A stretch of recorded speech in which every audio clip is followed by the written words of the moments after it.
ਸਤਿ ਸ਼੍ਰੀ ਅਕਾਲ। ਤੁਸੀਂ ਜੁੜੇ ਹੋਏ ਹੋ ਪੰਜਾਬੀ ਰੇਡੀਓ USA ਦੇ ਨਾਲ ਤੇ ਮੈਂ ਹਾਂ ਪ੍ਰਵੀਨ ਸ਼ਰਮਾ ਲੈ ਕੇ ਹਾਜ਼ਰ ਹਾਂ ਪ੍ਰੋਗਰਾਮ ਖਬਰ ਤੇ ਨਜ਼ਰ।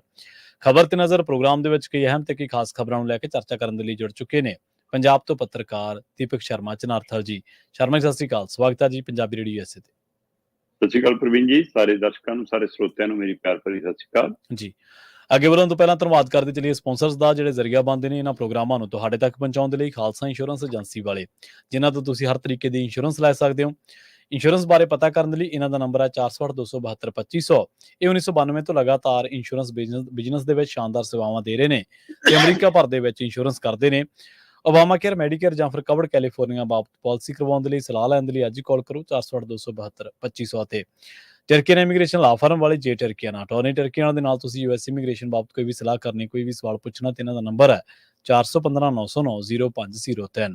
ਗੁਰਦੀਪ ਸਿੰਘ ਬਿਰਦੀ ਕਲੋਬਿਸ, ਮਨਦੀਪ ਸਿੰਘ, ਸੰਦੀਪ ਕੌਰ ਸੈਨ ਹੋਜ਼ੇ, ਗੁਰਪਾਲ ਸਿੰਘ ਸੈਕਰਾਮੈਂਟੋ, ਜਿੰਦ ਕੌਰ ਬੇਕਰਸਫੀਲਡ ਤੇ ਕਮਲਜੀਤ ਸਿੰਘ ਮੱਖਣ ਦੌਲਤਪੁਰੀਆ ਸੈਂਟਰਲ ਵੈਲੀ ਤੋਂ।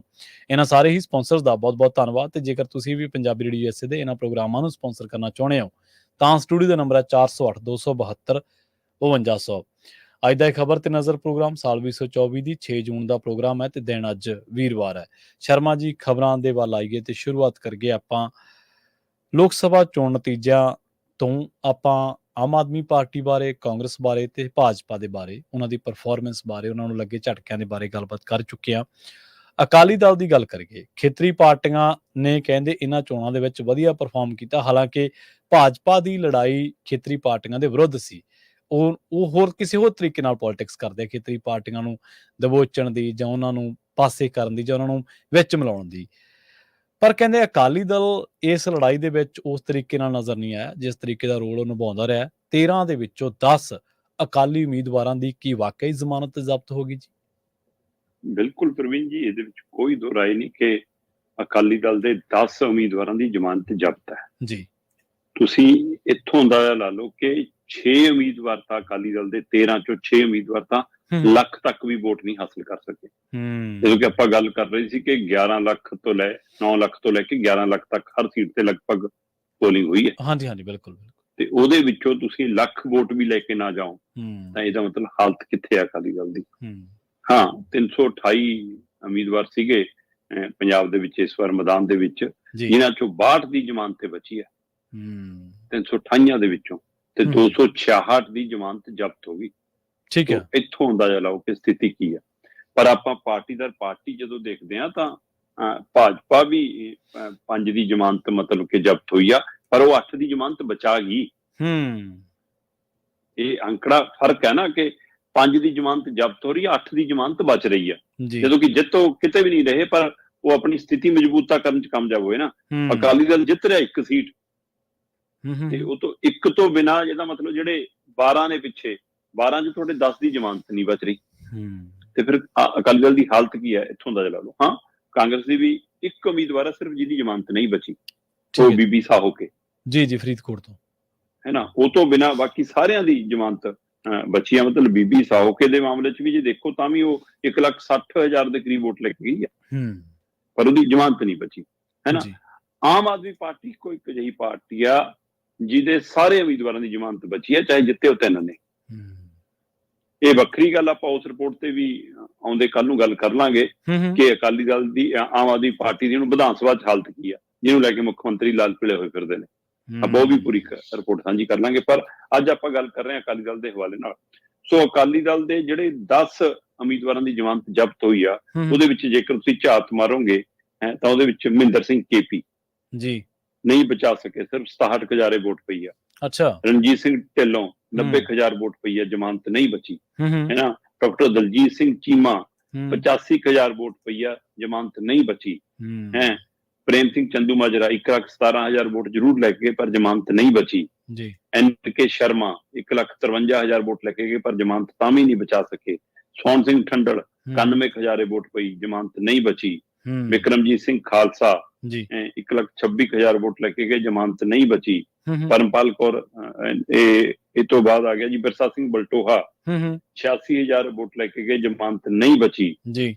ਰਾਜਵਿੰਦਰ ਸਿੰਘ ਧਰਮਕੋਟ 1,38,000 ਵੋਟ ਲੈ ਕੇ ਗਏ ਪਰ ਜ਼ਮਾਨਤ ਤਾਂ ਵੀ ਨਹੀਂ ਬਚੀ, ਹੈ ਨਾ। ਇਸੇ ਤਰ੍ਹਾਂ ਇਕਬਾਲ ਸਿੰਘ ਝੁੰਦਾ ਹੋਰੀ 62,000 ਵੋਟ ਲੈ ਕੇ ਗਏ, ਜ਼ਮਾਨਤ ਨਹੀਂ ਬਚੀ। ਇਹ 10 ਉਹ ਉਮੀਦਵਾਰ ਨੇ ਅਕਾਲੀ ਦਲ ਦੇ ਜਿਹੜੇ ਆਪਣੀ ਜ਼ਮਾਨਤ ਨਹੀਂ ਬਚਾ ਸਕੇ। ਹਾਂ, ਭਾਜਪਾ ਦੀ ਜਿਹੜੀ ਆਪਾਂ ਗੱਲ ਕਰਦੇ ਹਾਂ ਕਿ 5 ਭਾਜਪਾਈ ਉਮੀਦਵਾਰਾਂ ਦੀ ਜ਼ਮਾਨਤ ਨਹੀਂ ਬਚੀ, ਉਹਨਾਂ 'ਚ ਹੰਸਰਾਜ ਹੰਸ ਹੈ ਜੀ, ਜ਼ਮਾਨਤ ਨਹੀਂ ਬਚਾ ਸਕੇ, 1,23,000 ਵੋਟ ਹੈ। ਉਹਨਾਂ ਚ ਮਨਜੀਤ ਮੰਨਾ 86,000 ਵੋਟ ਹੈ ਨਾ। ਉਹਨਾਂ ਦੇ ਵਿੱਚ ਹੀ ਫਿਰ ਅਰਵਿੰਦ ਖੰਨਾ 1,28,000 ਵੋਟ ਹੈ, ਜ਼ਮਾਨਤ ਨਹੀਂ ਬਚੀ। ਉਹਨਾਂ ਚ ਹੀ ਪਰਮਪਾਲ ਕੌਰ ਸਿੱਧੂ ਹੈ 1,10,000, ਪਰ ਭਾਜਪਾਈ ਉਮੀਦਵਾਰ ਦੀ ਜ਼ਮਾਨਤ ਨਹੀਂ ਬਚੀ। ਤੇ ਉਹ 'ਚ ਗੇਜਾ ਰਾਮ 1,27,000, ਜ਼ਮਾਨਤ ਨਹੀਂ ਬਚੀ। 5 ਉਮੀਦਵਾਰ ਇਹ ਨੇ ਭਾਜਪਾ ਦੇ ਜਿਨ੍ਹਾਂ ਦੀ ਜ਼ਮਾਨਤ ਨਹੀਂ ਬਚੀ। ਠੀਕ ਹੈ ਜੀ। ਪਰ ਇਹਦੇ ਵਿੱਚ ਵੀ ਜਿਹੜਾ ਦੇਖਣ ਵਾਲਾ ਪਹਿਲੂ ਹੈ ਉਹ ਇਹ ਆ ਕਿ 6 ਉਮੀਦਵਾਰ ਅਕਾਲੀ ਦਲ ਦੇ ਅਜਿਹੇ ਨੇ ਜਿਹੜਾ 1 ਲੱਖ ਤੱਕ ਦਾ ਵੀ ਅੰਕੜਾ ਨਹੀਂ ਛੂ ਸਕੇ। ਅੱਛਾ, ਮਤਲਬ ਨਾਮ ਸਾਰੇ ਵੱਡੇ ਨੇ। ਮਹਿੰਦਰ ਸਿੰਘ ਕੇਪੀ ਚਾਹੇ ਕਾਂਗਰਸ ਚੋਂ ਆਏ ਨੇ, ਜਲੰਧਰ ਖੇਤਰ ਸੰਬੰਧਿਤ ਨਾਮ ਬਹੁਤ ਵੱਡਾ ਸੀ, ਹੈ ਨਾ, ਪਰ ਵੋਟ ਪੈ ਰਹੀ ਹੈ ਸਿਰਫ 67,991। ਰਣਜੀਤ ਸਿੰਘ ਢਿੱਲੋਂ ਅਕਾਲੀ ਦਲ ਦੇ ਉਮੀਦਵਾਰ ਲੁਧਿਆਣਾ ਤੋਂ, ਜੀ ਜੀ, ਜਿੱਥੇ ਅਯਾਲੀ ਵਰਗਿਆਂ ਦਾ ਚੰਗਾ ਅਜੇ ਵੀ ਦਬਦਬਾ ਹੈਗਾ, ਹਾਂਜੀ ਹਾਂਜੀ, ਬਿਲਕੁਲ ਬਿਲਕੁਲ, ਹੈ ਨਾ, ਉਹਦੇ ਬਾਵਜੂਦ ਵੀ ਵੋਟ 90,000 ਹੀ ਨਿਕਲੀ ਹੈ। 90,220 ਵੋਟਾਂ ਨੇ ਬਸ। ਇਸੇ ਤਰ੍ਹਾਂ ਡਾਕਟਰ ਦਲਜੀਤ ਸਿੰਘ ਚੀਮਾ, ਮਤਲਬ ਅਕਾਲੀ ਦਲ ਦੇ ਦੂਜੇ ਤੀਜੇ ਨੰਬਰ ਤੇ ਖੜਨ ਵਾਲੇ ਲੀਡਰ ਨੇ ਡਾਕਟਰ ਦਲਜੀਤ ਸਿੰਘ ਚੀਮਾ, ਸੋ 85,500 ਵੋਟ ਪਈ ਹੈ ਜੀ। ਇਸ ਤੋਂ ਬਾਅਦ ਮਤਲਬ ਕਿ ਚੰਦੂ ਮਾਜਰਾ, ਪ੍ਰੇਮ ਸਿੰਘ ਚੰਦੂ ਮਾਜਰਾ ਵੱਡੇ ਕਾਗ ਲੀਡਰਾਂ ਚ ਆਉਂਦੇ ਨੇ ਜੀ, ਜ਼ਮਾਨਤ ਨਹੀਂ ਬਚਾ ਸਕੇ। ਵੋਟ ਬੇਸ਼ੱਕ 1,17,936 ਲੈ ਕੇ ਗਏ, ਪਰ ਜ਼ਮਾਨਤ ਨਹੀਂ ਬਚੀ। NK ਸ਼ਰਮਾ, ਇਹ ਵੱਡੇ ਧਨਾੜ ਉਮੀਦਵਾਰਾਂ ਚੋਂ ਵੀ ਆਉਂਦੇ ਨੇ, 1,53,978 ਵੋਟਾਂ ਪਈਆਂ, ਪਰ ਜ਼ਮਾਨਤ ਨਹੀਂ ਬਚੀ, ਹੈ ਨਾ। ਸੋ ਪਰ ਆਪਾਂ ਗੱਲ ਕਰ ਰਹੇ ਸੀ ਕਿ ਜਿਹੜੇ ਲੱਖ ਤੋਂ ਥੱਲੇ ਰਹੇ, ਹੈ ਨਾ, ਉਹਨਾਂ ਚ Mahinder Singh KP, Ranjit Singh Dhillon, doctor Daljit Singh Cheema, Sohan Singh Thandal 91,000 vote ਹੈ ਜੀ। ਉਸ ਤੋਂ ਬਾਅਦ ਫਿਰ ਇਕਬਾਲ ਸਿੰਘ ਝੁੰਦਾ 62,000 ਵੋਟ ਹੈ, ਬਿਰਸਾ ਸਿੰਘ ਬਲਟੋਹਾ 86,000 ਵੋਟ ਹੈ। ਸੋ ਇਹ ਉਮੀਦਵਾਰ ਉਹ ਨੇ ਜਿਹੜੇ 1 ਲੱਖ ਤੋਂ ਵੀ ਘੱਟ ਵੋਟ ਲੈ ਕੇ ਗਏ। ਪ੍ਰਵੀਨ ਜੀ, ਸਪਸ਼ਟ ਹੁੰਦਾ ਹੈ ਕਿ ਜਿੰਨੀ ਵੋਟ ਪੋਲ ਹੋਈ ਆ, ਉਸ ਪੋਲ ਹੋਈ ਵੋਟ ਚੋਂ 16.66% ਜੇ ਵੋਟ ਤੁਹਾਨੂੰ ਆਉਂਦੀ ਹੈ ਤਾਂ ਤੁਹਾਡੀ ਜ਼ਮਾਨਤ ਬਚਦੀ ਹੈ ਜੀ। 16.66 ਮਤਲਬ 17% ਤੋਂ ਘੱਟ, ਪਰ 16% ਤੋਂ ਵੱਧ, 16.5% ਤੋਂ ਉੱਪਰ ਵੋਟ ਲਿਜਾਣ ਵਾਲੇ ਵਿਅਕਤੀ ਦੀ ਹੀ ਜ਼ਮਾਨਤ ਬਚਦੀ ਹੈ ਕੁੱਲ ਪੋਲ ਹੋਈ ਵੋਟ ਚੋਂ, ਉਹਨਾਂ ਦੇ ਹਲਕੇ ਦੇ ਹਿਸਾਬ ਨਾਲ। ਠੀਕ ਹੈ ਜੀ। ਸੋ ਮਤਲਬ ਫਿਰ ਜ਼ਮਾਨਤ ਰਾਸ਼ੀ ਸਰਕਾਰੀ ਖਜ਼ਾਨੇ ਚ ਚਲੀ ਜਾਂਦੀ, ਜਿਹਦੀ ਨੇ ਜਨਰਲ ਸੀਟ ਦੇ ਉੱਤੇ 25,000 ਹੈ ਲੋਕ ਸਭਾ ਚੋਣਾਂ ਦੇ ਵਿੱਚ, ਹੈ ਨਾ, ਤੇ ਰਿਜ਼ਰਵ ਸੀਟ ਦੇ ਉੱਤੇ 12,500 ਹੈ।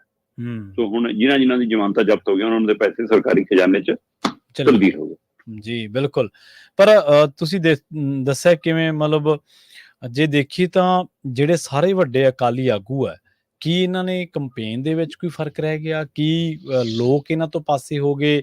ਇਹ ਤਾਂ ਮਤਲਬ ਉਹ ਨੇ ਜਿਹੜੇ ਥਿੰਕ ਟੈਂਕ ਨੇ, ਤੇ ਜੇਕਰ ਥਿੰਕ ਟੈਂਕ ਦੀ ਸਵਕਾਰ ਹੈ ਨਹੀਂਗੇ, ਥਿੰਕ ਟੈਂਕ ਹੀ ਸਵਕਾਰ ਹੈ ਨਹੀਂਗੇ ਗਰਾਊਂਡ ਦੇ ਉੱਤੇ, ਤਾਂ ਜਿਹੜਾ ਨਵਾਂ ਕਾਡਰ ਆਊਗਾ ਉਹਨੂੰ ਕਿੰਨੀ ਜਦੋਜਹਿਦ ਕਰਨੀ ਪਊਗੀ? ਅਕਾਲੀ ਦਲ ਦੇ ਲਈ ਇੱਕ ਵੱਡਾ ਸਵਾਲ। ਪ੍ਰਵੀਨ ਜੀ, ਅਕਾਲੀ ਦਲ ਲਈ ਆਪਾਂ ਭਾਜਪਾ ਦੇ ਹਵਾਲੇ ਨਾਲ ਅਕਾਲੀ ਦਲ ਦੀ ਸਥਿਤੀ ਦੇਖ ਲਓ ਕਿੱਥੇ ਆ। ਸੋ ਇਸ ਲਈ ਅਕਾਲੀ ਦਲ ਨੂੰ ਸੋਚਣ ਦੀ ਲੋੜ ਹੈ ਕਿ ਅਸੀਂ ਇਸ ਹਾਲਤ 'ਚ ਕਿਉਂ ਆਏ ਹਾਂ। ਸਭ ਤੋਂ ਅਸੀਂ ਖੇਤਰੀ ਪਾਰਟੀਆਂ, ਸੂਬਾਈ ਪਾਰਟੀਆਂ, ਪੰਜਾਬ ਦੇ ਹੱਕ ਹਕੂਕਾਂ ਦੀ ਲੜਨ ਵਾਲੀ ਪਾਰਟੀ ਦੇ ਨਾਮ ਨਾਲ ਜਾਣੇ ਜਾਂਦੇ ਹਾਂ, ਹੈ ਨਾ।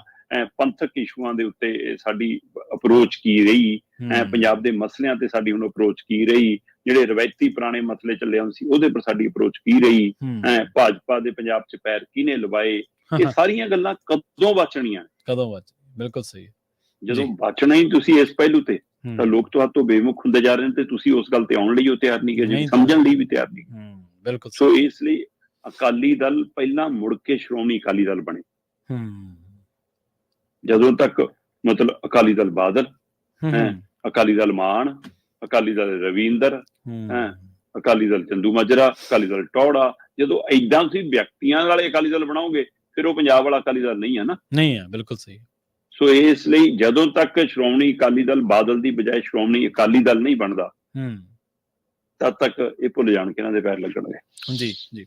ਅਗਲੀ ਖਬਰ ਦੇ ਵਿੱਚ ਵੀ ਆਪਾਂ ਲੋਕ ਸਭਾ ਚੋਣ ਨਤੀਜਿਆਂ ਨੂੰ ਕਿਸੇ ਇੱਕ ਹੋਰ ਨਵੇਂ ਪਹਿਲੂ ਤੋਂ ਦੇਖੀਏ। 11 ਲੋਕ ਸਭਾ ਹਲਕੇ ਅਜਿਹੇ ਨੇ ਸ਼ਰਮਾ ਜੀ, ਜਿਨ੍ਹਾਂ ਦੇ ਵਿੱਚ ਅਕਾਲੀ ਦਲ ਦਾ ਨੰਬਰ ਚੌਥਾ ਹੈ, ਤੇ ਜਦੋਂ ਇਹਨੂੰ ਦੂਜੇ ਅੰਕੜਿਆਂ ਦੇ ਨਾਲ ਮਿਲਾਨ ਕਰਦੇ ਆ, ਜਿਨ੍ਹਾਂ ਦੇ ਨਾਲ ਤੁਸੀਂ ਗੱਠਜੋੜ ਦਾ ਵੇਰਵਾ ਪਾਇਆ ਹੀ ਹੈ, ਉੱਥੇ ਕਹਿੰਦੇ ਭਾਜਪਾ ਤੋਂ ਵੀ ਪਛੜ ਗਿਆ ਇਹ।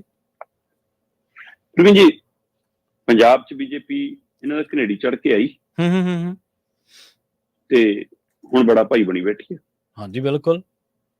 ਤੇ ਅਗਲੇ ਲੀਕਾਂ ਕਢਾ ਕੇ ਅਗਲੀ ਵਾਰ ਵੱਧ ਸੀਟਾਂ ਲੈਣਗੇ ਇਹਨਾਂ ਤੋਂ, ਜੇ ਸਮਝੌਤਾ ਹੁੰਦਾ, ਔਰ ਲਗਭਗ ਹੋਣਾ। ਹਾਂ ਲਗਭਗ ਇਹ ਦੀਂਦਾ ਹੀ ਹੈ। ਹੁਣ ਇਹ ਅਕਾਲੀ ਦਲ ਦੀ ਇੱਛਾ ਹੋਰ ਤੇਜ਼ ਹੋ ਗਈ ਸਮਝੌਤਾ ਕਰਨ ਦੀ। ਜੀ ਜੀ ਬਿਲਕੁਲ। ਇਸ ਘਟਨਾਵਾਂ ਤੋਂ ਬਾਅਦ ਪਰ ਜਿਹੜੇ ਅੰਕੜੇ ਤੁਸੀਂ ਗੱਲ ਕਰਦੇ ਹੋ, ਇਹ ਓਵਰਆਲ ਸਮਝਣ ਦੀ ਲੋੜ ਹੈ ਕਿ ਜਿਹੜੀ ਪਾਰਟੀ ਜਿਹੜੀ ਸੀਟ ਤੇ ਜਿੱਤ ਰਹੀ ਆ, ਇਹਦਾ ਮਤਲਬ ਉਹ ਸੀਟ ਤੇ, ਉਹਨਾਂ ਸੀਟਾਂ ਤੇ ਤਾਂ ਉਹ ਮੂਹਰੇ ਹੈ ਪੰਜਾਬ 'ਚ। ਹਾਂਜੀ ਹਾਂਜੀ। ਜੇ ਕਾਂਗਰਸ 7 ਸੀਟਾਂ ਜਿੱਤੀ ਤਾਂ ਇਹਦਾ ਮਤਲਬ 13 ਚੋਂ 7 ਉਮੀਦਵਾਰ ਉਹਨਾਂ ਦੇ ਨੰਬਰ 1 ਤੇ। ਜੇ ਆਮ ਆਦਮੀ ਪਾਰਟੀ 3 ਸੀਟਾਂ ਤੇ ਜਿੱਤੀ, ਇਹਦਾ ਮਤਲਬ 3 ਉਮੀਦਵਾਰ ਉਹਨਾਂ ਦੇ ਨੰਬਰ 1 ਤੇ ਨੇ। ਤੇ ਜੇ 2 ਆਜ਼ਾਦ ਉਮੀਦਵਾਰ ਜਿੱਤੇ ਤਾਂ ਇੱਥੇ ਉਹ ਦੋਵੇਂ ਮੂਹਰੇ ਨੇ।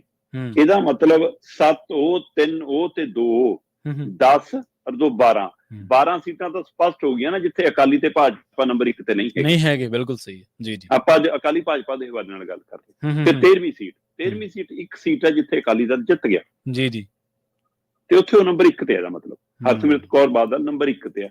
ਤੇ ਜੇ 13 ਦੀਆਂ 13 ਵੰਡ ਹੋ ਗਈਆਂ, ਮਤਲਬ ਭਾਜਪਾ ਕਿਤੇ ਵੀ ਨੰਬਰ 1 ਤੇ ਨਹੀਂ।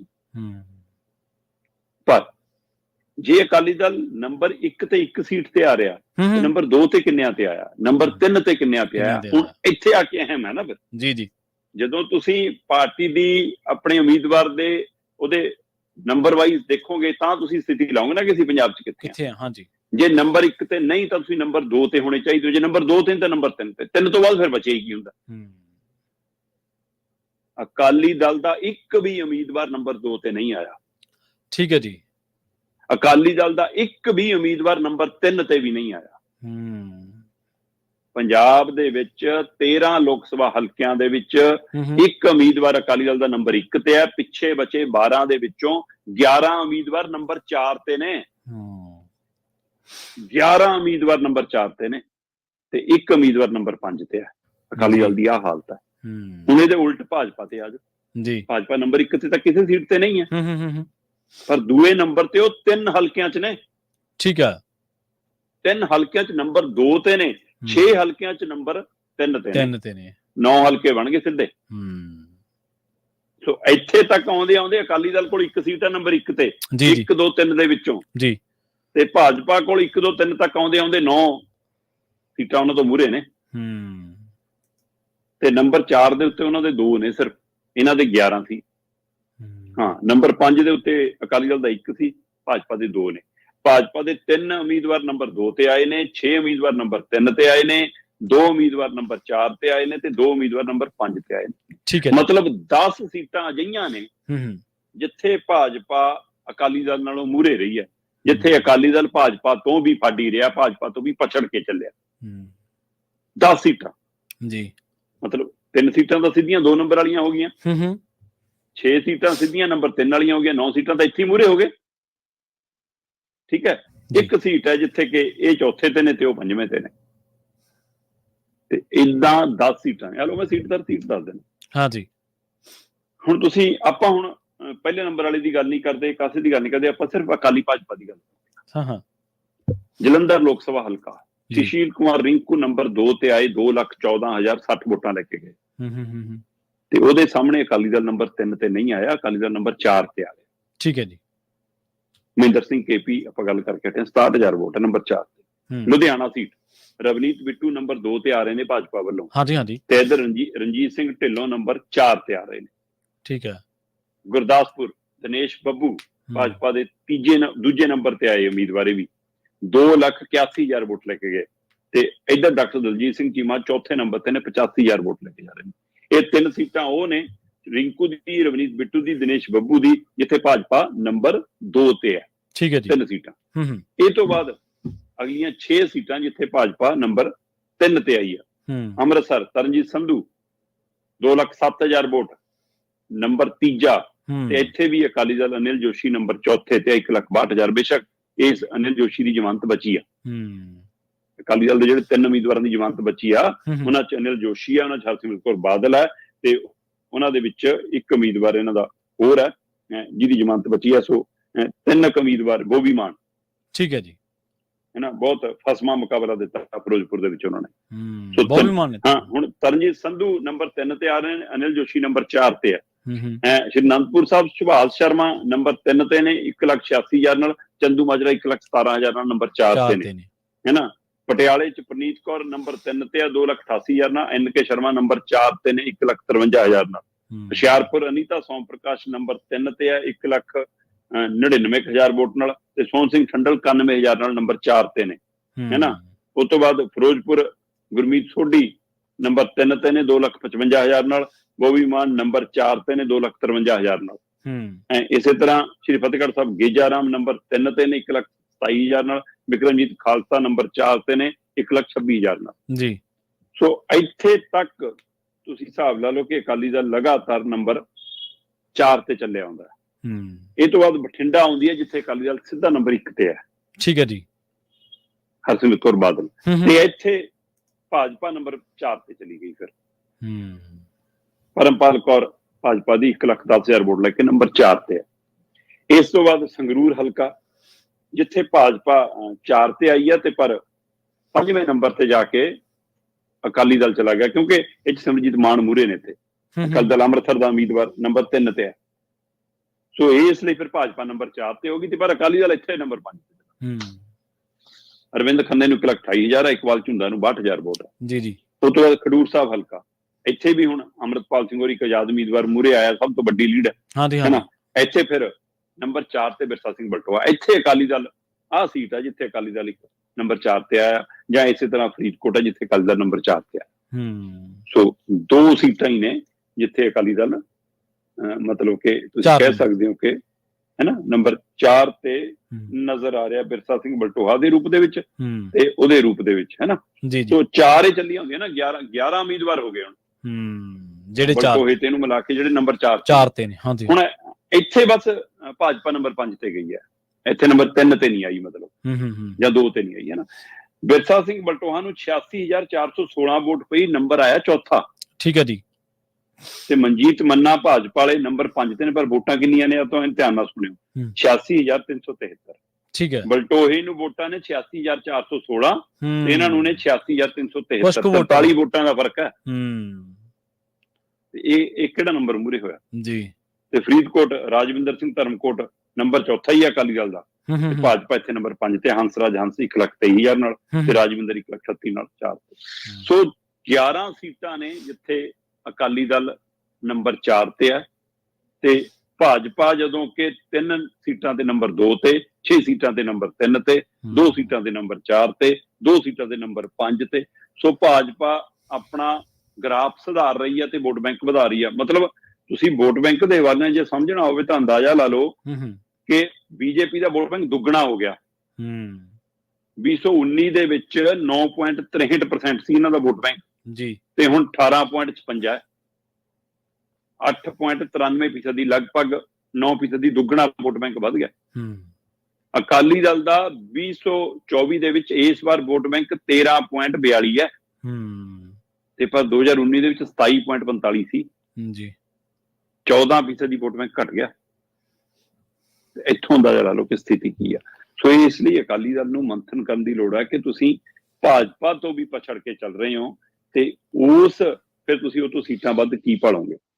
3 ਸੀਟਾਂ ਤੇ ਮਤਲਬ ਅਕਾਲੀ ਦਲ ਭਾਜਪਾ ਨਾਲ ਮੂਹਰੇ ਰਿਹਾ, 1 ਨੰਬਰ 1 ਹੋਣ ਕਰਕੇ, ਤੇ ਇੱਕ ਬਹੁਤ ਨੇੜਲੇ ਕਰਕੇ ਆਪਾਂ ਜੇ ਦੇਖੀਏ ਨਾ, ਹੰਸਰਾਜ ਤੇ ਇੱਕ ਬਲਟੋਹੇ ਵਾਲਾ ਪਹਿਲੂ ਤੇ 2 ਸੀਟਾਂ ਵੱਖੋ ਵੱਖ ਤੇ। ਸੋ ਓਵਰਆਲ ਅਕਾਲੀ ਦਲ ਪਛੜ ਗਿਆ ਭਾਜਪਾ ਨਾਲੋਂ। ਇਸ ਦੇ ਉੱਤੇ ਅਕਾਲੀ ਦਲ ਨੂੰ ਇੱਕ ਵਾਰ ਮੰਥਨ ਦੀ ਲੋੜ ਹੈ ਜੀ। ਬਿਲਕੁਲ। ਤੇ ਅਗਲੀ ਖਬਰ ਦੇ ਵੱਲ ਵਧੀਆ ਗੱਲ ਕਰੀਏ, ਜਿਹੜਾ ਕੰਗਣਾ ਰਣੌਤ ਦੇ ਉੱਤੇ ਥੱਪੜ ਜੜਨ ਵਾਲਾ ਕਾਂਡ ਜਿਹੜਾ ਵਾਪਰਿਆ, ਕਹਿੰਦੇ ਇਹ ਜਿਹੜੀ ਕੁਲਵਿੰਦਰ ਕੌਰ ਹੈ, ਇਹ ਕਿਸਾਨਾਂ ਦੀ ਧੀ ਹੈ ਜੀ, ਜਿਹਨੇ ਇਹ ਬੀਬੀ ਦੇ ਥੱਪੜ ਮਾਰੇ। ਬਿਲਕੁਲ ਜੀ, ਪਰਿਵਾਰ ਸਿੱਧਾ ਕਿਸਾਨੀ ਨਾਲ ਤਾਂ ਜੁੜਿਆ ਹੀ ਹੈ, ਅੰਦੋਲਨ ਨਾਲ ਵੀ ਜੁੜਿਆ ਸੀਗਾ।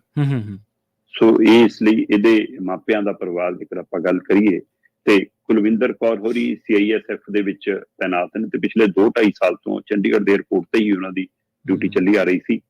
ਚੰਡੀਗੜ੍ਹ ਏਅਰਪੋਰਟ ਦੇ ਉੱਤੇ ਜਿੱਦਾਂ ਹੀ ਕੰਗਣਾ ਆਈ, ਤੇ ਕਹਿੰਦੇ ਕਿ ਪਤਾ ਨਹੀਂ ਹੁਣ ਇਹਨਾਂ ਦੇ ਨਾਮ ਦੇ ਟੈਗ ਨੂੰ ਲੈ ਕੇ ਉਹਨੇ ਕੋਈ ਟਿੱਪਣੀ ਕੀਤੀ, ਜਾਂ ਮਤਲਬ ਪੰਜਾਬ ਪਰਿਵਾਰ ਨੂੰ ਲੈ ਕੇ ਕੋਈ ਟਿੱਪਣੀ ਕੀਤੀ ਕਿ ਉੱਥੇ ਤਕਰਾਰ ਸ਼ੁਰੂ ਹੋ ਗਈ, ਜਦੋਂ ਕਿ ਵੀਡੀਓ ਦੇ ਵਿੱਚ ਇੱਕ ਆਵਾਜ਼ ਸੁਣਦੀ ਵੀ ਹੈ ਜਿਹੜੀ ਸ਼ਾਇਦ ਰੋਕ ਰਹੀ ਹੈ ਕੰਗਣਾ ਨੂੰ ਕਿ ਬੀਬੀ ਜੀ ਰੁਕੋ ਕਦੇ ਕੁਝ ਦੇਰ, ਹੈ ਨਾ। ਸੋ ਪਰ ਉਹਦੇ ਬਾਵਜੂਦ ਵੀ ਉੱਥੇ ਬਹਿਸ ਹੁੰਦੀ ਨਜ਼ਰ ਆਉਂਦੀ ਹੈ ਤੇ ਕੁਲਵਿੰਦਰ ਕੌਰ ਹੋਰੀ ਜਿਹੜੀ ਕਾਂਸਟੇਬਲ ਸੀਗੀ CIS ਦੇ ਵਿੱਚ, ਉਹਨੇ ਥੱਪੜ ਮਾਰਿਆ ਤੇ ਉਹਦੀ ਆਵਾਜ਼ ਸਪਸ਼ਟ ਸੁਣਦੀ ਹੈ ਕਿ ਇਹ ਕਹਿੰਦੀ ਸੀ ਕਿ 100 ਰੁਪਈਆ ਲੈ ਕੇ ਬੈਠਦੀਆਂ ਨੇ ਅੰਦੋਲਨ ਦੇ ਵਿੱਚ, ਇਹ ਬੈਠੂਗੀ, ਹੈ ਨਾ। ਤੇ ਕਹਿੰਦੀ ਮੇਰੀ ਮਾਂ ਸੀ ਉੱਥੇ ਉਸ ਸਮੇਂ ਜਦੋਂ ਇਹਨੇ ਬਕਵਾਸ ਕੀਤੀ। ਸੋ ਇਸ ਤੋਂ ਬਾਅਦ ਉਹ ਰੋਸੇ ਚ ਥੱਪੜ, ਤੇ ਉਹ ਤੋਂ ਬਾਅਦ CSF ਤੇ ਸਟਾਫ ਨੇ ਉਹਨਾਂ ਨੂੰ ਆਪਣੀ ਹਿਰਾਸਤ ਚ ਰੱਖਿਆ ਤੇ ਉਹ ਤੋਂ ਬਾਅਦ ਫਿਰ ਪੁਲਿਸ ਦੀ ਸ਼ਿਕਾਇਤ ਵੀ ਕਰਾਤੀ। ਉਹ ਸਾਰੀ ਕਾਰਵਾਈ ਹੁਣ ਵਿਭਾਗੀ ਕਾਰਵਾਈ ਵੀ ਸ਼ੁਰੂ ਹੋ ਜਾਣੀ ਹੈ ਤੇ ਕਾਨੂੰਨੀ ਕਾਰਵਾਈ ਵੀ ਸ਼ੁਰੂ ਹੋ ਜਾਣੀ ਹੈ। ਦੋ ਤਰ੍ਹਾਂ ਨਾਲ ਕੁਲਵਿੰਦਰ ਕੌਰ ਤੇ ਕਾਰਵਾਈ। ਕੁਲਵਿੰਦਰ ਕੌਰ ਹੋਰਾਂ ਦਾ ਪਿਛੋਕੜ ਕਪੂਰਥਲਾ ਜ਼ਿਲ੍ਹੇ ਨਾਲ ਸੰਬੰਧਿਤ ਹੈ। ਸੁਲਤਾਨਪੁਰ ਲੋਧੀ ਤੋਂ ਉਹਨਾਂ ਦੇ ਮਾਪੇ ਨੇ, ਜੰਮੂ ਦੇ ਵਿੱਚੋਂ ਵਿਆਹੀ ਹੋਈ ਹੈ। ਉਹਨਾਂ ਦਾ ਘਰ ਵਾਲਾ ਵੀ CSF ਦੇ ਵਿੱਚ ਹੈ, ਦੋ ਛੋਟੇ ਜਵਾਕ ਨੇ, ਹੈ ਨਾ।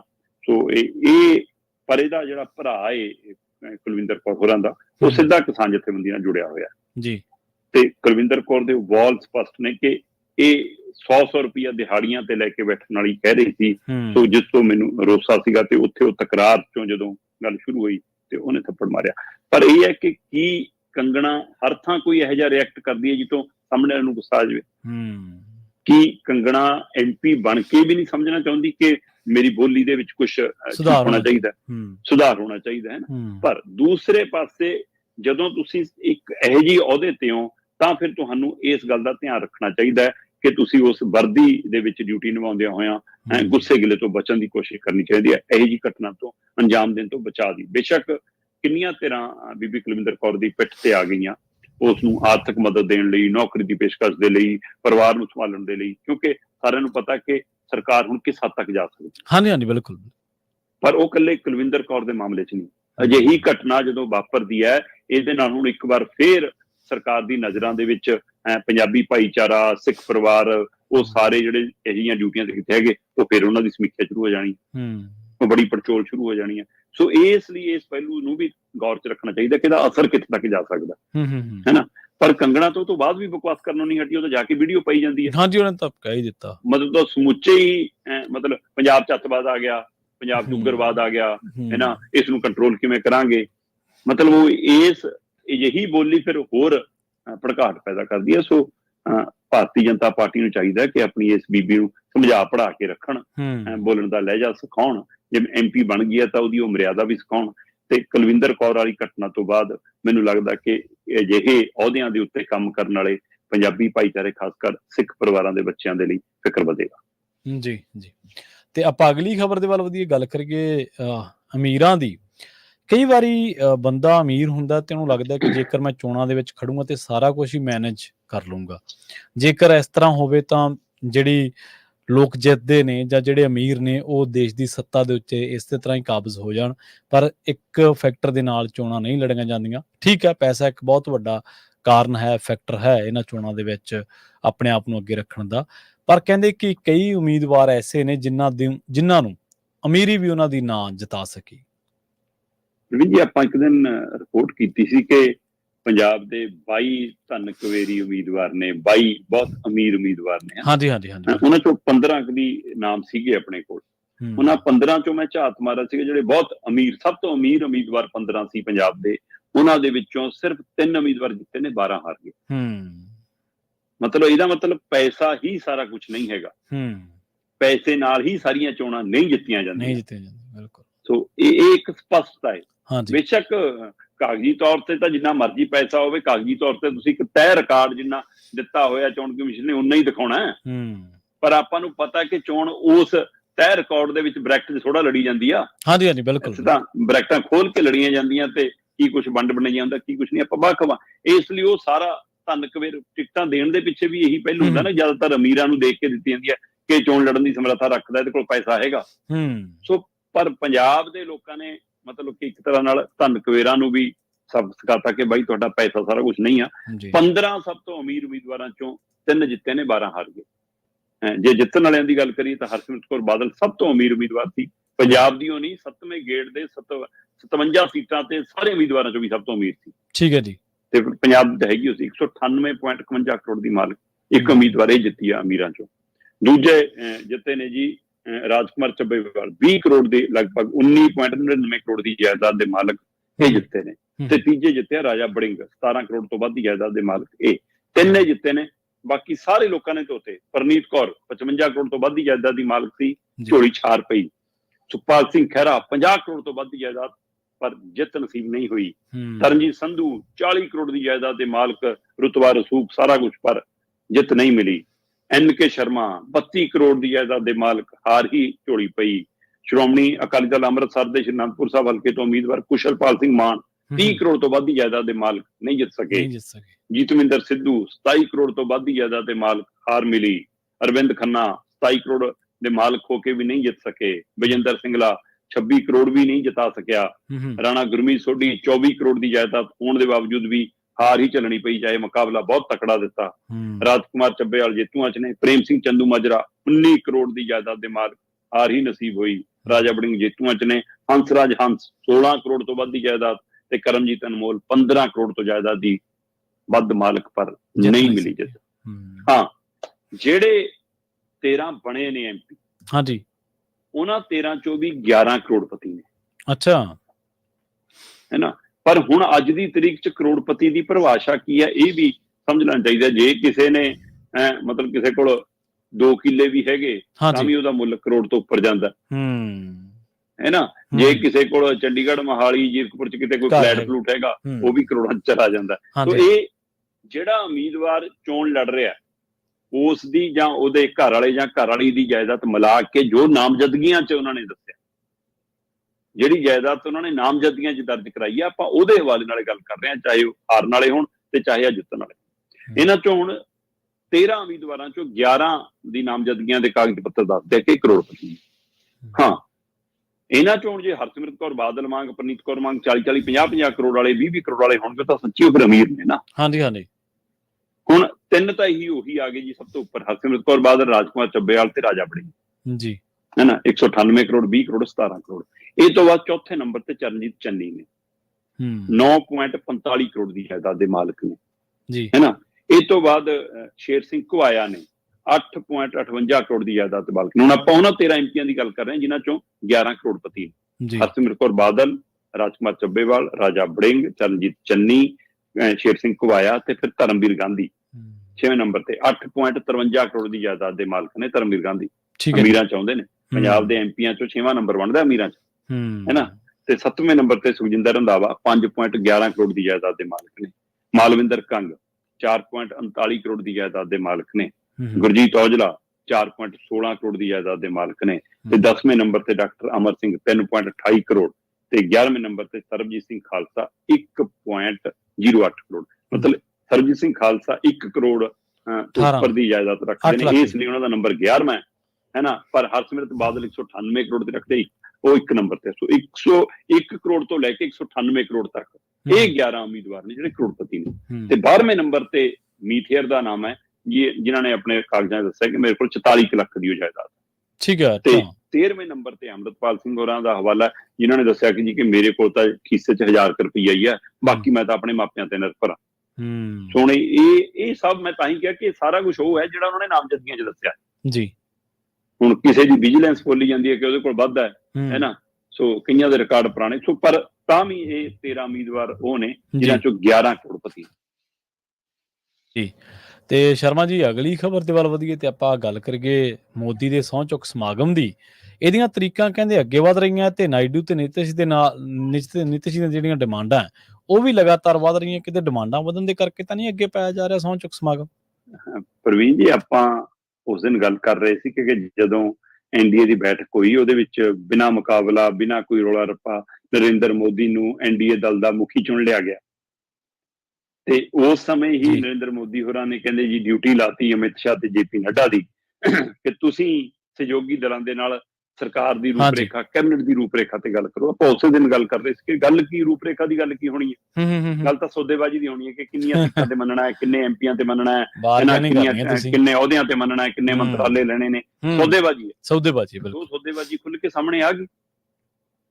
ਨਤੀਸ਼ ਹੋਰੀ ਕਹਿੰਦੇ ਸਪੀਕਰ ਦਾ ਅਹੁਦਾ ਸਾਨੂੰ ਦਿਓ, ਠੀਕ ਹੈ ਜੀ, ਹੈ ਨਾ। ਨਾਇਡੂ ਹੋਰੀ ਕਹਿੰਦੇ ਸਪੀਕਰ ਦਾ ਅਹੁਦਾ ਸਾਨੂੰ ਦਿਓ। ਨਤੀਸ਼ ਹੋਰੀ ਕਹਿੰਦੇ ਵਿੱਤ ਮੰਤਰਾਲਾ ਸਾਨੂੰ ਦਿਓ।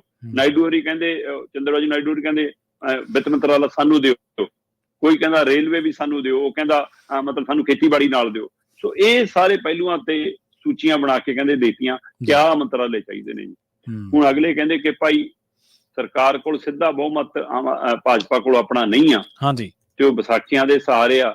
ਜੇ ਵਿੱਚ ਵਿਚਾਲੇ ਕੋਈ ਦਲ ਇੱਧਰ ਉੱਧਰ ਹੋ ਜਾਵੇ ਹੈ ਨਾ, ਤਾਂ ਫਿਰ ਸਪੀਕਰ ਸਾਹਿਬ ਦੀ ਸ਼ੈਲੀ, ਸਪੀਕਰ ਸਾਹਿਬ ਦਾ ਅੰਦਾਜ਼ ਉਹ ਖਾਸਾ ਕੰਮ ਕਰਦਾ। ਇਸ ਲਈ ਅਗਲੇ ਸਪੀਕਰ ਆਪਣਾ ਰੱਖਣਾ ਚਾਹੁੰਦੇ ਆ। ਕਈ ਵਾਰ ਸਥਿਤੀ ਇੱਥੋਂ ਤੱਕ ਵੀ ਹੁੰਦੀ ਹੈ ਕਿ ਲੀਡਰ ਆਪ ਇੱਧਰ ਬੈਠਾ ਰਹੇ, ਆਪਣੇ 2-4 ਬੰਦੇ ਉੱਧਰ ਭੇਜ ਦੇਵੇ, ਅੱਧੋ ਅੱਧ ਤੇ ਆ ਜਾਵੇ ਹੈ ਨਾ। ਇੱਕ ਕੋਲ 16 ਨੇ, ਇੱਕ ਕੋਲ 12 ਨੇ, ਸਾਰਾ ਕੁਝ ਇਹਨਾਂ ਤੇ ਨਿਰਭਰ ਹੈ। ਸੋ ਜੇ ਇਹੋ ਜਿਹਾ ਟੁੱਟਪਾ ਹੁੰਦਾ ਤਾਂ ਕੀ MP ਦੇ ਉੱਤੇ ਕਾਰਵਾਈ ਹੋਣੀ ਹੈ, ਤੁਰੰਤ ਉਹਨੂੰ ਲਾਂਭੇ ਕਰਨਾ, ਨਹੀਂ ਕਰਨਾ, ਸਾਰਾ ਕੁਝ ਸਪੀਕਰ ਦੇ ਹੱਥ ਆ ਜਾਂਦਾ ਜੀ। ਇਸ ਲਈ ਦੋਈ ਤਰ੍ਹਾਂ ਸਪੀਕਰ ਆਪਣਾ ਚਾਹੁੰਦੀਆਂ ਨੇ, ਫਿਰ ਬੋਲਣ ਦਾ ਟਾਈਮ ਟੂਮ ਵੱਧ, ਸਾਰਾ ਕੁਝ ਹੈ ਨਾ। ਦੂਸਰੇ ਪਾਸੇ ਵਿੱਤ ਮੰਤਰਾਲਾ ਜਿਵੇਂ ਪੰਜਾਬ ਦੇ ਹਵਾਲੇ ਨਾਲ ਚਿਰਾਂ ਤੋਂ ਮੰਗ ਹੈ ਕਿ ਅਸੀਂ ਸਰਹੱਦੀ ਸੂਬਾ ਹੈ, ਸਾਨੂੰ ਖਾਸ ਵਿਸ਼ੇਸ਼ ਸੂਬੇ ਦੇ ਦਰਜਾ ਮਿਲਣਾ ਚਾਹੀਦਾ ਹੈ। ਉਸੇ ਤਰ੍ਹਾਂ ਚੰਦਰ ਬਾਬੂ ਨਾਇਡੂ ਹੋਰੀ ਤੇ ਨਤੀਸ਼ ਹੋਰੀ ਵੀ ਇਸ ਗੱਲ ਦੀਆਂ ਮੰਗਾਂ ਕਰਦੇ ਰਹਿੰਦੇ ਨੇ ਕਿ ਸਾਡੇ ਸੂਬੇ ਨੂੰ ਆਰਥਿਕਤਾ ਉੱਤੇ ਜੀ ਪੈਕੇਜ ਮਿਲਣਾ ਚਾਹੀਦਾ ਹੈ। ਸੋ ਅਗਲੇ ਕਹਿੰਦੇ ਕਿ ਜੇ ਖਜ਼ਾਨਾ ਹੀ ਆਪਣੇ ਕੋਲ ਆ ਜਾਵੇ, ਚਾਬੀ ਆਪਣੇ ਕੋਲ ਆ ਜਾਵੇ, ਫਿਰ ਆਪਣੇ ਤਾਂ ਬਾਹਰੇ ਨਿਆਰੇ ਆ। ਹਾਂਜੀ ਬਿਲਕੁਲ। ਇਸ ਲਈ ਪੂਰਾ ਜ਼ੋਰ, ਕਿਉਂਕਿ ਕੇਂਦਰ ਦੇ ਵਿੱਚ 4 ਮੰਤਰਾਲੇ ਹੈ ਜਿਹੜੇ ਬਹੁਤ ਅਹਿਮ ਮੰਨੇ ਜਾਂਦੇ, ਜਿਨ੍ਹਾਂ ਚ ਗ੍ਰਹਿ ਮੰਤਰਾਲਾ, ਵਿੱਤ ਮੰਤਰਾਲਾ, ਰੱਖਿਆ ਮੰਤਰਾਲਾ, ਵਿਦੇਸ਼ ਮੰਤਰਾਲਾ। ਸੋ ਇਹਨਾਂ ਦੇ ਵਿੱਚੋਂ ਉਹ ਵਿੱਤ ਦੇ ਉੱਤੇ ਲਗਭਗ ਸਾਰਿਆਂ ਦੀ ਨਜ਼ਰ ਹੈ, ਖਾਸ ਕਰਕੇ ਆਹ 2 ਦਲਾਂ ਦੀ, ਜਨਤਾ ਦਲ ਯੂਨਾਈਟਿਡ ਵਾਲਿਆਂ ਦੀ ਔਰ TDP ਵਾਲਿਆਂ ਦੀ, ਕਿ ਇਹ ਸਾਨੂੰ ਮਿਲਣੇ ਚਾਹੀਦੇ ਹੈ। ਇਸ ਦੇ ਨਾਲ ਬਾਕੀ ਹੋਰ ਉਹਨਾਂ ਨੇ ਮੰਤਰਾਲਿਆਂ ਦੀ ਸੂਚੀ ਦਿੱਤੀ ਹੈ, ਕਿਉਂਕਿ ਵਿੱਤ ਮੰਤਰਾਲੇ ਦਾ ਇੱਕ ਪਹਿਲੂ ਮੈਨੂੰ ਇਹ ਵੀ ਲੱਗਦਾ ਕਿ ਕਿਤੇ ਨਾ ਕਿਤੇ ED ਇਹਦੇ ਨਾਲ ਸੰਬੰਧ ਰੱਖਦੀ ਹੈ। ਤੇ ਨਾਇਡੂ ਹੋਰਾਂ ਦੀਆਂ ਤਾਂ ਫਾਈਲਾਂ ਫੁੱਲਾਂ ਜੀ ਦਾ ਖਾਤਾ ਘਸਮਾਨ ਪਿਆ ਵੀ ਰਿਹਾ ਹੈ ਨਾ, ਤੇ ਮੰਨਿਆ ਇਹ ਵੀ ਜਾਂਦਾ ਕਿ ਚਾਚਾ ਪਲਟੂ ਹੈ ਨਾ, ਉਹ ਵੀ ਇਸੇ ਚੱਕਰ ਚ ਉੱਧਰ ਗਏ ਨੇ। ਸੋ ਸੋਸ਼ਲ ਮੀਡੀਆ ਤੇ ਚੱਲੀ ਜਾਂਦਾ, ਚਾਚਾ ਜੀ ਇੱਕ ਵਾਰ ਪਲਟੋ, ਪਰ ਪਤਾ ਨਹੀਂ ਕਦ ਪਲਟ ਜਾਵੇ। ਵਿੱਚ ਨੂੰ ਰੌਲਾ ਪੈ ਗਿਆ ਸੀ ਕਿ ਲੰਡਨ ਨੂੰ ਭੱਜ ਗਏ ਹੈ ਨਾ। ਸੋ ਇਸ ਲਈ ਖਾਸੀਆਂ ਚਰਚਾਵਾਂ ਨੇ ਸਾਰੀਆਂ। ਇਹ ਸਭ ਦੇ ਦਰਮਿਆਨ ਉਹਨਾਂ ਦੀਆਂ ਜਿਵੇਂ ਡਿਮਾਂਡਾਂ ਵਧੀਆਂ, ਉੱਥੇ ਸੌਦੇਬਾਜ਼ੀ ਵੱਧ ਰਹੀ ਆ, ਤੇ ਬਾਕੀ ਦਲ ਵੀ ਛੋਟੇ ਮੋਟੇ ਦਲ ਨੇ, ਉਹ ਅਗਲੇ ਕਹਿਣਗੇ ਫਿਰ ਅਸੀਂ ਵੀ ਹੈਗੇ ਆ, ਹੈ ਨਾ। ਸੋ ਇਹ ਸਾਰੇ ਜਿਹੜੇ 53 ਮੈਂਬਰ ਪਾਰਲੀਮੈਂਟ ਨੇ ਵੱਖ-ਵੱਖ ਦਲਾਂ ਦੇ, ਜਿਹਨਾਂ ਚੋਂ 16 ਤੇ 12 ਇਹਨਾਂ ਦੇ ਨੇ, ਉਹਨਾਂ ਚੋਂ ਜਿਵੇਂ ਸੌਦੇਬਾਜ਼ੀ ਵੱਧ ਰਹੀ ਆ, ਤਾਂ ਉਹਦੇ ਵਿੱਚੋਂ ਪਤਾ ਲੱਗ ਰਿਹਾ ਕਿ ਜਿਹੜੀ ਕਾਰਵਾਈ 7 ਨੂੰ ਪਾਉਣੀ ਸੀ ਉਹ 8 ਨੂੰ ਪਾਉਣ ਬਾਰੇ ਸੋਚਿਆ ਜਾ ਰਿਹਾ, ਜਿਹੜੀ 8 ਨੂੰ ਸਹੁੰ ਚੁੱਕਣੀ ਸੀ ਹੁਣ 9 ਨੂੰ ਚੁੱਕਣ ਦੇ ਉੱਤੇ ਵਿਚਾਰ ਚਰਚਾ ਸ਼ੁਰੂ ਹੋ ਗਿਆ। ਸੋ ਇਸ ਲਈ ਦਿਨ ਜਿਹੜੇ ਅੱਗੇ ਜਾ ਰਹੇ ਨੇ, ਇਹਦਾ ਮਤਲਬ ਸਰਕਾਰ ਬਣਨ ਤਾਂ ਜਾ ਰਹੀ ਆ, ਪਰ ਅਜੇ ਸਾਰਾ ਕੁਝ ਠੀਕ ਨਹੀਂ ਆ, ਕਿ ਅਜੇ ਵੀ ਕੋਈ ਖੇਲਾ ਬਾਕੀ ਹੈ। ਜੀ। ਅੱਛਾ, ਇੱਕ ਗੱਲ ਹੋਰ ਹੈ, ਇਹਨਾਂ ਦੋਨਾਂ ਕੋਲ ਹੀ ਮੇਰਾ ਖਿਆਲ ਹੈ 28 ਸੀਟਾਂ ਨੇ ਜਾਂ 26 ਨੇ, ਨਿਤਿਸ਼ ਦੇ ਕੋਲੇ ਤੇ ਨਾਇਡੂ ਕੋਲੇ 12 ਤੇ 16 28 ਨੇ। 28 ਹਾਂਜੀ। ਤੁਸੀਂ ਦੇਖੋ ਵੀ ਬਹੁਤ ਤੈਅ ਕਰਨੀ ਹੈ ਦੋਨੇ ਕਿੱਧਰ ਨੇ। ਹਾਂਜੀ ਬਿਲਕੁਲ। ਤੇ ਮੈਨੂੰ ਲੱਗਦਾ ਸ਼ਰਮਾ ਜੀ ਕਿ ਸਰਕਾਰ 5 ਸਾਲ ਕੱਢ ਲੂ ਪੂਰੇ, ਕਿਉਂ ਇਹ ਲੱਗਦਾ ਨਹੀਂਗਾ, ਕਿਉਂਕਿ ਨਾਇਡੂ ਦੀ ਪੋਲਿਟਿਕਸ ਕੁਛ ਹੋਰ ਤਰੀਕੇ ਦੀ ਹੈ, ਤੇ ਪਲਟੂ ਰਾਮ ਬਾਰੇ ਤਾਂ ਤੁਸੀਂ ਦੱਸ ਹੀ ਦਿੱਤਾ। ਤੇ ਉਹ ਵੀ ਹੈ, ਮਤਲਬ ਕਿ ਨਰਿੰਦਰ ਮੋਦੀ ਹੋਰੀ ਮਤਲਬ ਕੀ ਉਵੇਂ ਰਾਜਨੀਤੀ ਕਰ ਲੈਣਗੇ ਜਿਵੇਂ ਆਪਣਿਆਂ ਨੂੰ ਦਬਕ ਲੈਂਦੇ ਸੀ। ਮਤਲਬ PMO ਹਾਊਸ ਤਾਂ ਕਹਿੰਦੇ ਕਿ ਸੰਸਦ ਮੈਂਬਰਾਂ ਦੀਆਂ ਜੈਕਟਾਂ ਦੇ ਰੰਗ, ਮਹਿਲਾ ਸੰਸਦ ਮੈਂਬਰਾਂ ਦੀ ਸਾੜੀਆਂ ਦੇ ਰੰਗ ਤੱਕ ਵੀ ਤੈਅ ਕਰਦਾ ਸੀਗਾ ਕਿ ਅਜੇ ਪਾ ਕੇ ਆਉਣੀਆਂ, ਹੈ ਨਾ। ਸੋ ਹੁਣ ਉੱਥੇ ਫਿਰ ਨਰਿੰਦਰ ਮੋਦੀ ਹੋਰੀ ਜਿਹੜੀ ਆਪਣੀ ਮਰਜ਼ੀ ਘੁੱਟਦੇ ਸੀ, ਉਹ ਹੁਣ ਇੱਥੇ ਮਰਜ਼ੀ ਨਹੀਂ ਵਰਤ ਲੈਣ, ਉਹਨੂੰ ਲੈ ਕੇ ਖਿੱਚੋਤਾਣ ਰਹਿਣੀ ਹੈ। ਉਸ ਦਬਾਅ ਦੀ ਰਾਜਨੀਤੀ ਚ, ਜਾਂ ਜੀ ਹਾਂ ਬਿਲਕੁਲ ਜੀ ਤੁਹਾਡੀ ਗੱਲ ਸਹੀ ਹੈ ਜੀ, ਮੰਨਦੇ ਹਾਂ ਜੀ, ਇਸ ਅੰਦਾਜ਼ ਦੇ ਵਿੱਚ ਨਰਿੰਦਰ ਮੋਦੀ ਹੋਰੀ ਕਰ ਲੈਣਗੇ ਰਾਜ, ਜਾਂ ਇੱਥੇ ਵੀ ਕੋਈ ਆਪਣੀ ਪਾਰਟੀ ਦੇ ਅੰਦਰ ਵੀ ਕੋਈ ਸਮਝੌਤਾ ਚੱਲ ਰਿਹਾ, ਇਹਦੀ ਵੀ ਚਰਚਾ ਕਿ ਮੈਨੂੰ ਸ਼ਾਨਦਾਰ ਵਧਾਈ ਦੇ ਦਿਓ, ਮੈਨੂੰ ਇੱਕ ਵਾਰ ਬਣਾ ਦਿਓ, ਰਿਕਾਰਡ ਵੀ ਬਣ ਜੂਗਾ ਨਹਿਰੂ ਵਾਲਾ, 3ਜੀ ਵਾਰ ਬਣਨ ਵਾਲਾ, ਹੈ ਨਾ, ਤੇ ਉਸ ਤੋਂ ਬਾਅਦ ਮੈਂ ਆਪੇ ਛੱਡ ਦੂੰਗਾ, ਕੀ ਛਮਾਈ ਲਈ ਬਣਨਾ। ਇਹ ਵੀ ਪਹਿਲੂ ਹੈ। ਪਰ ਉਹਨਾਂ ਦਾ ਜਿਹੜਾ ਐਟੀਟਿਊਡ ਆ ਉਹ ਲੱਗਦਾ ਨਹੀਂਗਾ ਉਹ ਇਸ ਤਰ੍ਹਾਂ ਕੋਲੀਸ਼ਨ ਦੀ ਸਰਕਾਰ ਦੇ ਵਿੱਚ ਆਪਣੇ ਆਪ ਨੂੰ ਫਿੱਟ ਰੱਖ ਸਕਣਗੇ। ਤਾਂ ਹੀ ਕਹਿ ਰਹੇ ਆ ਨਾ, ਉਹਨਾਂ ਲਈ ਵੀ ਤੇ ਜਿਹੜੇ ਆ ਲੀਡਰ ਉਹਨਾਂ ਨਾਲ ਫਿੱਟ ਨੇ, ਇਹ ਵੀ ਫਿੱਟ ਰਹਿਣ ਵਾਲੇ ਨਹੀਂ ਹੈਗੇ। ਹਾਂਜੀ, ਜੇ ਇੱਧਰ ਵੀ ਆ ਜਾਣ ਫਿੱਟ, ਤਾਂ ਇੱਧਰ ਵੀ ਨਹੀਂ, ਕਿਤੇ ਵੀ ਨਹੀਂ ਫਿੱਟ, ਇਹ ਨਹੀਂ ਹੈਗੇ ਬਿਲਕੁਲ। ਸਵਾਲ ਇਹ ਨਹੀਂ ਗਾ ਕਿ ਇੰਡੀਆ ਗੱਠਜੋੜ ਵਿੱਚ, ਪਰ ਇੰਡੀਆ ਗੱਠਜੋੜ ਅਜੇ ਹੁਣ ਮਾਨਸਿਕ ਤੌਰ ਤੇ ਇਸ ਰੂਪ ਚ ਚੱਲ ਰਿਹਾ ਕਿ ਆਪਾਂ ਵਿਰੋਧੀ ਧਿਰ ਚ ਬੈਠਦੇ ਹਾਂ। ਹਲੇ ਇਹਨਾਂ ਦਾ ਖਲਾਰਾ ਦੇਖੋ ਬਿਲਕੁਲ, ਇਹਦਾ ਮਤਲਬ ਉਹਨਾਂ ਨੂੰ ਲੱਗਦਾ ਕਿ ਖਲਾਰਾ ਪਊਗਾ, ਪਰ ਉਹ ਕਹਿੰਦੇ ਕਿ ਅਸੀਂ ਬੂਹੇ ਖੋਲ ਕੇ ਬੈਠਾਂਗੇ ਜਦੋਂ ਆਉਣਾ ਆ ਜਾਓ। ਨਹੀਂ, ਉਹ ਦੇਖੋ ਇੱਕ ਗੱਲ ਤਾਂ ਹੈਗੀ ਸ਼ਰਮਾ ਜੀ, ਜੇ ਉਹ 232 ਆ ਉਹਨਾਂ ਕੋਲੇ, ਜੇ 28 ਇਹ ਦੋਨੇ ਵੀ ਆ ਜਾਣਗੇ, ਫਿਰ ਵੀ ਉਹ 260 ਤੇ 12 ਤਾਂ ਉਹਨਾਂ ਨੂੰ ਫਿਰ ਵੀ ਲੋੜ ਆ। ਸੋ ਉਹਨਾਂ ਨੂੰ ਲੱਗਦਾ ਵੀ ਜੇ ਦੋਨੇ ਵੀ ਆ ਜਾਣ, ਉਹ 18 ਚੋਂ ਦੇਖ ਰਿਹਾ ਨਾ, ਜਿਹੜੇ 18 ਬਾਕੀ ਅਦਰਸ ਨੇ, ਹਾਂਜੀ ਜਿਹੜੇ ਬਾਹਰ ਫਿਰਦੇ ਨੇ ਉਹਨਾਂ ਨੂੰ ਦੇਖ ਰਹੇ ਨੇ, ਪਰ ਉਹ 18 ਚੋਂ ਵੀ ਬਹੁ ਗਿਣਤੀ ਹੈ। ਜੇ ਇੱਧਰ ਨੂੰ ਜਾਣਗੇ ਨਾ ਇੰਡੀਆ ਕੰਨੀ ਨੂੰ, ਇਹਨਾਂ ਨੂੰ ਲੱਗਦਾ ਕਿ ਇੱਧਰ ਕਲੀਅਰ ਬਹੁਮਤ ਹੈ ਨਾ ਇੰਡੀਆ ਕੋਲ ਅੱਜ ਦੀ ਤਰੀਕ। ਹਾਂਜੀ ਇੰਡੀਆ ਕੋਲ ਤਾਂ ਹੈ ਜੀ, ਬਿਲਕੁਲ। ਸ਼ਰਮਾ ਜੀ, ਇਹਨਾਂ ਖਾਸ ਖਬਰਾਂ ਤੇ ਖਾਸ ਜਾਣਕਾਰੀਆਂ ਦੇ ਲਈ ਬਹੁਤ ਬਹੁਤ ਧੰਨਵਾਦ ਜੀ। ਬਹੁਤ ਸ਼ੁਕਰੀਆ ਜੀ। ਪ੍ਰੋਗਰਾਮ ਖਬਰ ਤੇ ਨਜ਼ਰ ਨੂੰ ਆਪਾਂ ਇੱਥੇ ਹੀ ਸਮਾਪਤ ਕਰਾਂਗੇ। ਤੁਹਾਡਾ ਸਾਰਿਆਂ ਦਾ ਵੀ ਬਹੁਤ ਧੰਨਵਾਦ। ਸਤਿ ਸ਼੍ਰੀ ਅਕਾਲ। ਜੁੜੇ ਰਹੋ ਪੰਜਾਬੀ ਰੇਡੀਓ USA ਦੇ ਨਾਲ।